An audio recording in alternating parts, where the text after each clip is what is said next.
Hey everybody, welcome to Interview Blog. In this video, we'll be covering the question valid palindrome. So the question gives us a string and it wants us to determine whether the given string is a valid palindrome. So if the given string is a palindrome, then we have to return true, else we have to return false. So a palindrome is a sequence of characters which remains the same even when read from backwards. In this case, we have got a race car here. So when we read this string backwards, we can see that R will be our first character, followed by A, followed by C, then E, again C, then A, and R. So we can see that this string is equal to this string. The given string is a valid palindrome. Hence, our function should return true. There are n number of ways to solve this problem, and also various inbuilt functions are available to solve this problem.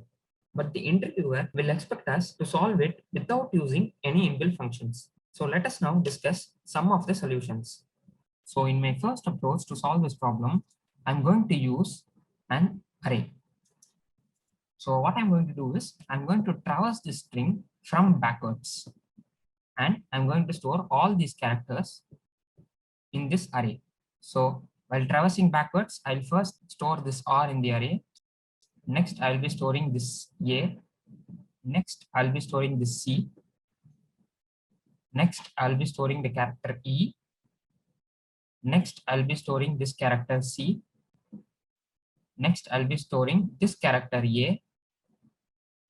Next, I'll be storing this first character R. Now that I have stored all these characters in my array in the reversed manner, I'm going to now traverse both the string and this array in the forward direction, and at each index I'll be checking if the character that is present in the array is equal to the character that is present in the string. So in this case, R is equal to R, next A is equal to A, next C is equal to C, next E is equal to E, next C is equal to C, A is equal to A, and R is equal to R. Since the traversal is completed, our function will return true in this case.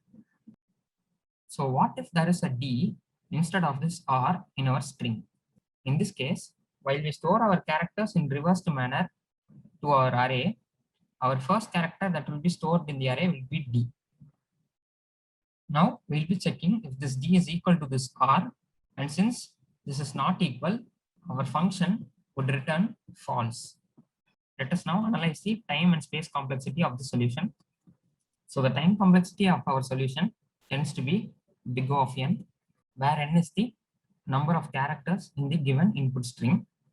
Why is it big O of n? Because we are traversing the entire string, hence our time complexity tends to be big O of n. The space complexity of our solution also tends to be big O of n. So why is our space complexity big O of n? Because we are using a helper data structure, which is an array, to store all these characters in the reversed format. Hence, our space complexity tends to be big O of n. So let us now have a look at a solution which uses no extra helper data structure. So in this solution, I'll be using two pointers. One pointer points to the first character of the given string, and another pointer points to the last character of the given string. Now I will compare the characters at these pointers. Since R is equal to R, what I will do is I will be incrementing this pointer and decrement this pointer. Now I'll be comparing the elements that are represented by these pointers. Now, since A is equal to A, I will again increment this pointer and decrement this pointer. Again, I will be comparing the characters at these positions. Here, C is equal to C.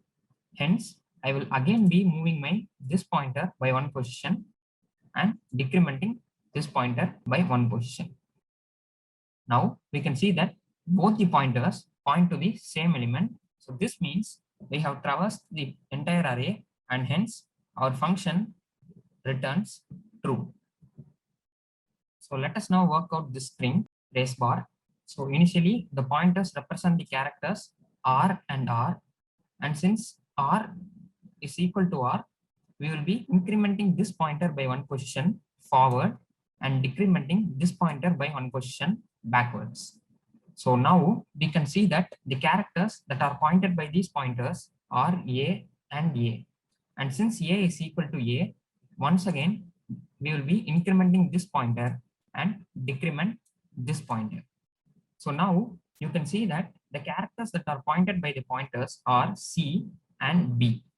As you can see, C is not equal to B. And so there is a character mismatch here. Hence, our function will return false. That is, this given string is not a valid palindrome. Let us now analyze the time and space complexity of the solution. The time complexity of this solution tends to be big O of n, where n is the number of characters in the input string. So why is our time complexity big O of n? Because we are using both these pointers to visit all the characters of this input string. Hence, our time complexity tends to be big O of n. The space complexity of this solution tends to be big O of 1, since we do not use any helper data structure here, and we use simple pointers to solve this problem. Hence, our space complexity is big O of 1. Hope you understood the explanation part.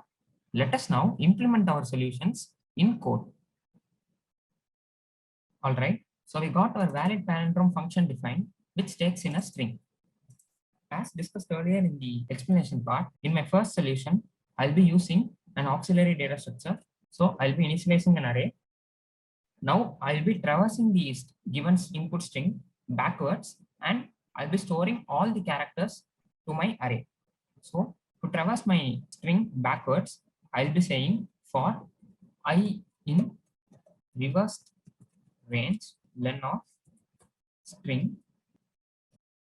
So now I'll be adding my characters to my array.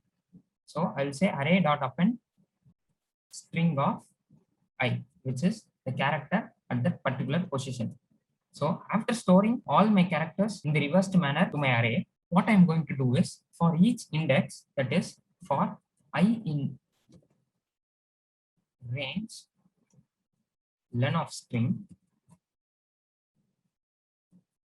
So for each index, I'll be checking if the character at that particular index in the string as well as the array are equal, then I'll be continuing the traversal. When they are not equal, I'll be returning false.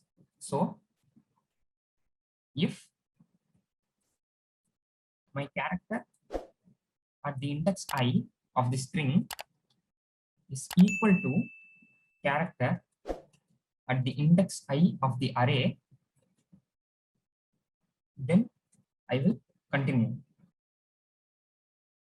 If they are not equal, I will be returning false. Once my traversal is complete, it means that our string is a valid palindrome, and hence we will be returning true. So this solution has a time complexity of big O of n, as well as a space complexity of big O of n, where n is the length of the input string. So why is the time complexity big O of n? Because we are traversing the entire input string and we are storing it in the array. Since we are storing it in the array, our space complexity also tends to be big O of n. So let us now test our solution. So let us have a string race car. What I will do is I'll be saying print valid palindrome of string to test our solution. So this should actually return true, and yeah, our function returned true. So now let us check another test case which returns false. So our string is now race bar. So let me check. Our function now returns false. Hence our solution works fine. So this is our first solution that we discussed in the explanation part. Now let us look at our second solution. So we got our valid palindrome function again defined, which takes in a string. So in the second solution, I had two pointers. the first pointer is going to point to the 0th index of my string, and the second pointer is going to point to my last index of my string, which is length of string minus 1. So while my pointer p1 is less than my pointer p2, I'll be checking if the character at the pointer p1 is equal to character at the pointer p2, then we would continue our traversal. But before continuing, we would be incrementing the pointer p1 and decrementing the pointer p2.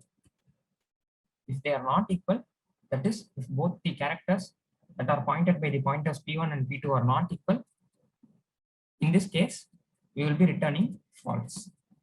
So once the pointers traverse all the characters, in this case, our string is a valid palindrome, and hence we have to return true. So let us now test our solution for the string race bar. So our solution should now return false. So yeah, our solution has returned false. So let us now test our solution for the string race car. For this test case, our solution should return true. So yeah, we have got true. So our solution works fine. So this solution has a time complexity of big O of n and space complexity of big O of 1. So why is the time complexity big O of n? Because we are traversing the entire string using these two pointers p1 and p2. That is, we are visiting all the characters that are present in the string. Hence, our time complexity tends to be big O of n. And since we are not using any auxiliary data structure or any helper data structure to solve this problem, our space complexity tends to be big O of 1. Here, n is the number of characters in the given input string. Hope you understood the problem. Do subscribe and check out our channel for more videos. Thank you so much.